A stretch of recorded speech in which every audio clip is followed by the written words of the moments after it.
Саламатсыңар балдар, бүгүнкү сабагыбыздын темасы Python программалоо тилинде шарттуу операторлор. Сабактын максаты балдар, биринчи бул шарттуу операторлор жана алардын функциялары менен таанышасыңар. Экинчи бул салыштырмалуу операторлор менен иштөөнү үйрөнүп аласыңар. Үчүнчү бул шарттуу жана салыштырмалуу операторлорду пайдаланып, жөнөкөй маселелерди чечүүдө алардын программаларын түзүүнү үйрөнөсүңөр. Анда балдар, бүгүнкү сабагыбыздын планы биринчи бул шарттуу операторлорду карайбыз, экинчи салыштырмалуу операторлорго токтолобуз, үчүнчү сабакты бышыктап жыйынтыктайбыз. Жана ошол сабакта колдонулган терминдик түйүндүү түшүнүктөр. Анда балдар, демек биринчи шарттуу операторлор.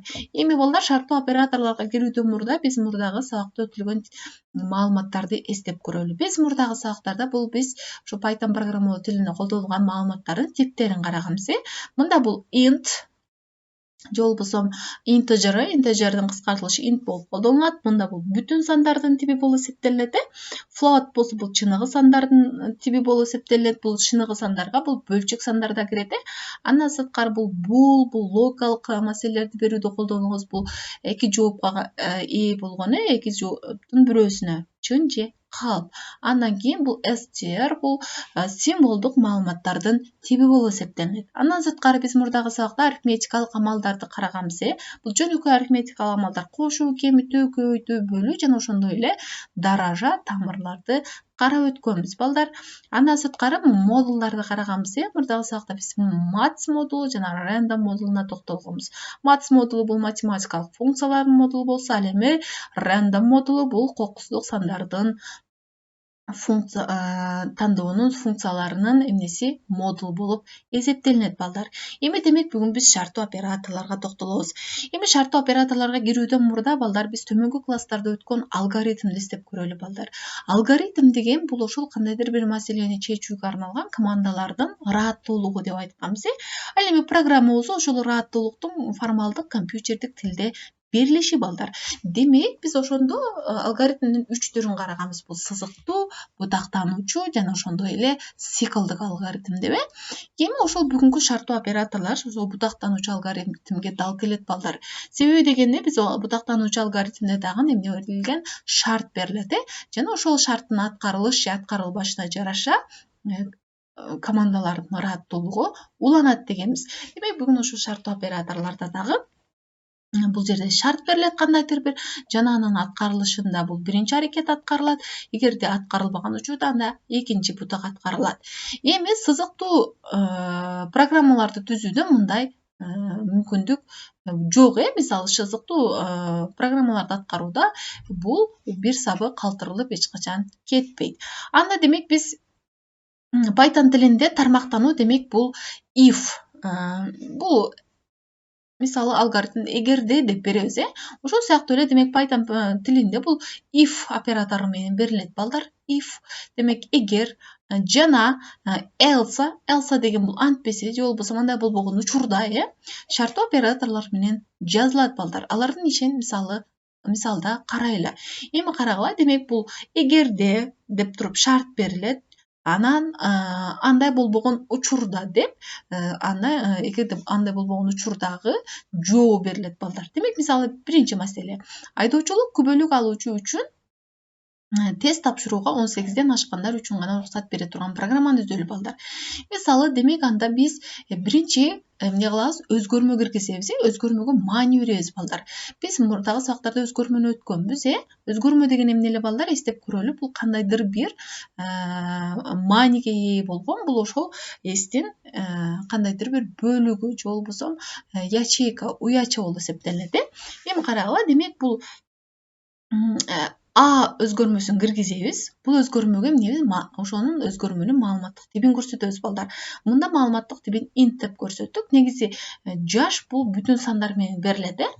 Демек int деп көрсөттүк жана input киргизүү оператору бул input болуп, inputта эмнени киргизебиз? Бул жерге ошол түшүндүрмөсүн жазабыз. Өзүңүздүн жашыңызды киргизиңиз. Демек бул жерде жашыбызды киргизебиз.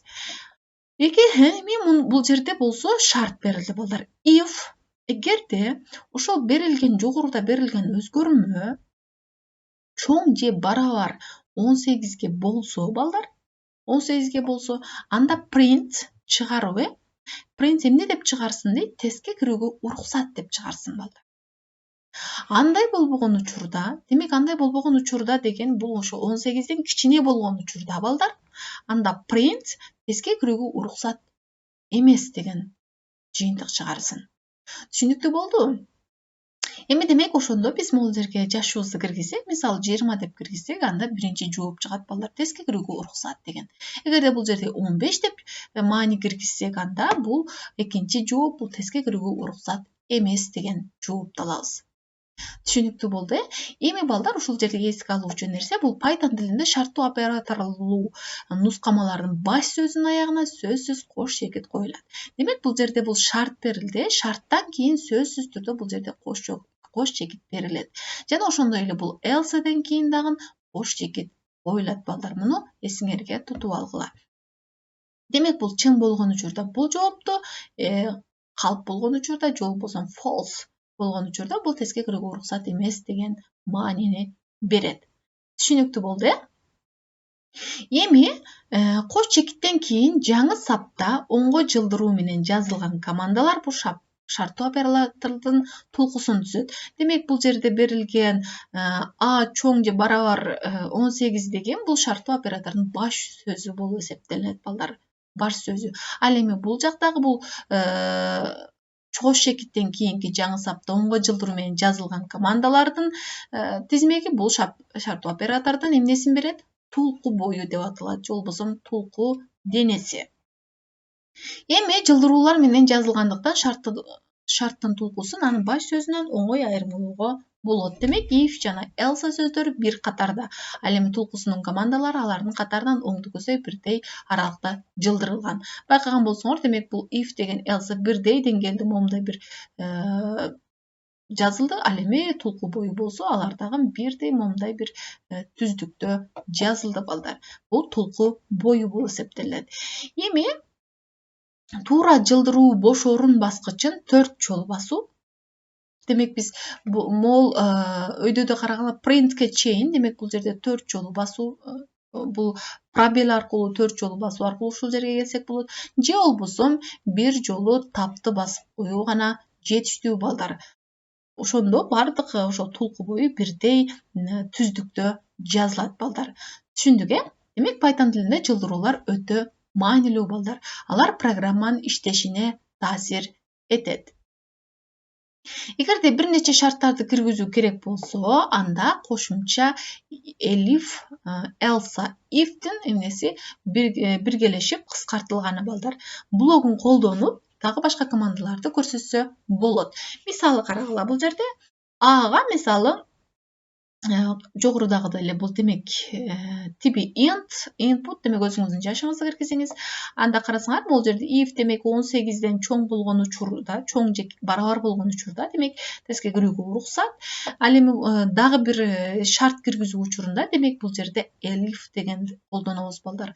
Elif функциясын колдонсок, демек мында a чоң же барабар 16 болгон учурда, анда эмне деп чыгарды? Сынамык теске кирүү.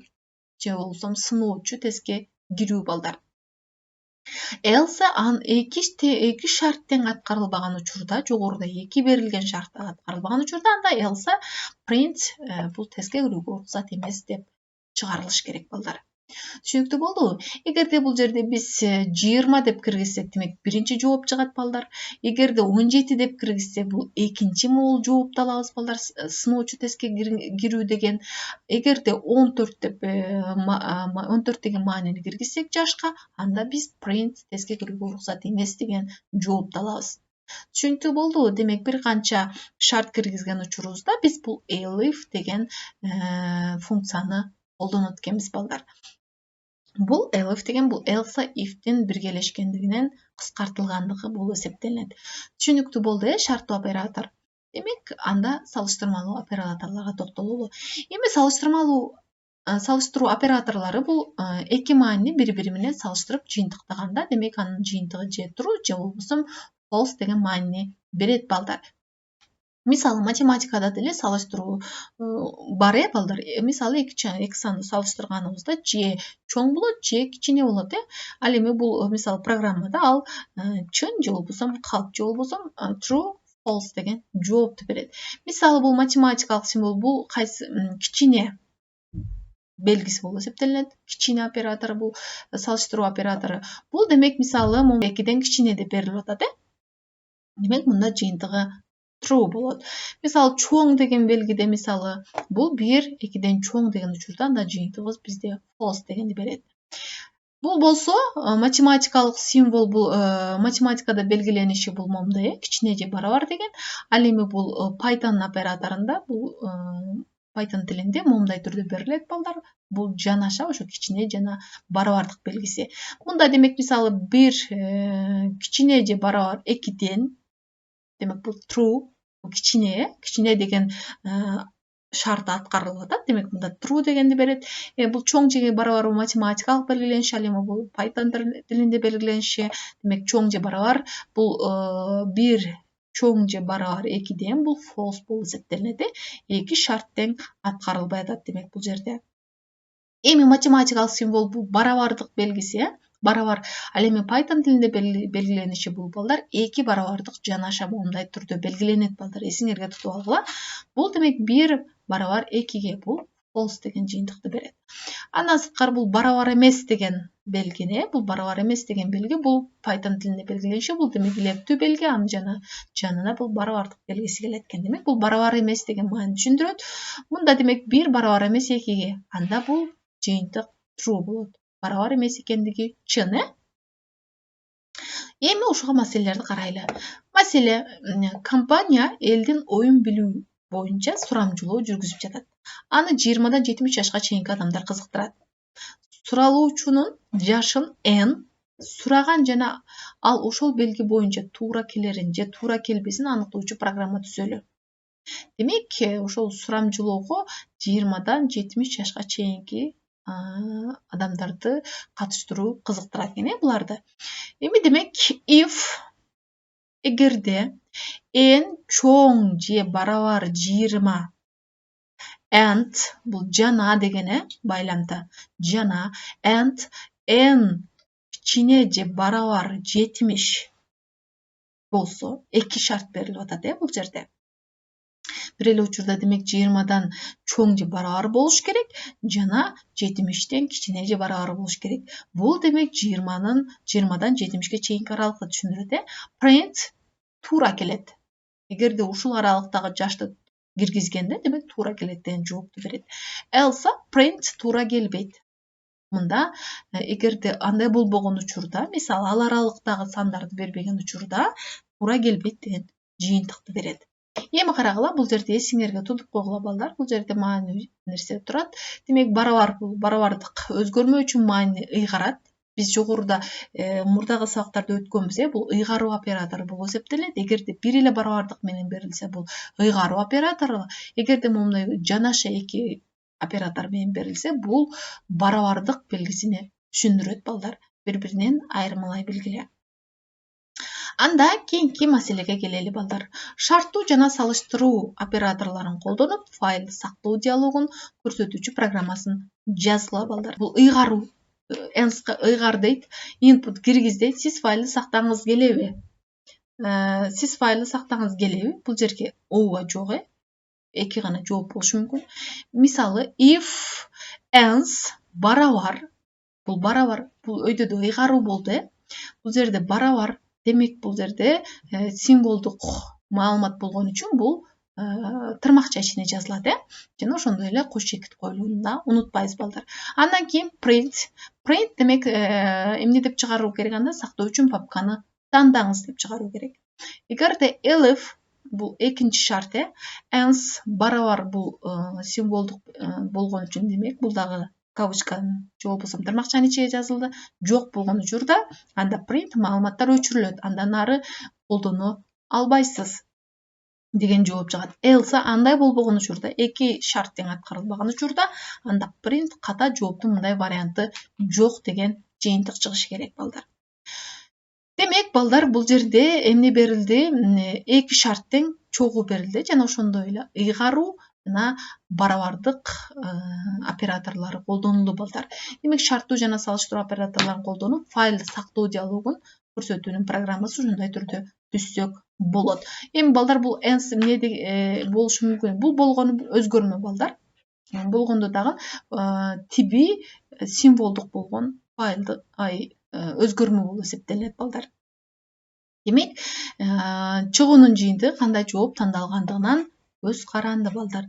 Кандай жооп берилген болсо, ошого жараша бул printtин ичинде берилген маани чыгарылат балдар. Түшүнүктүү болду э? Демек, биринчи вариант бул сиз файлды сактагыңыз келеби?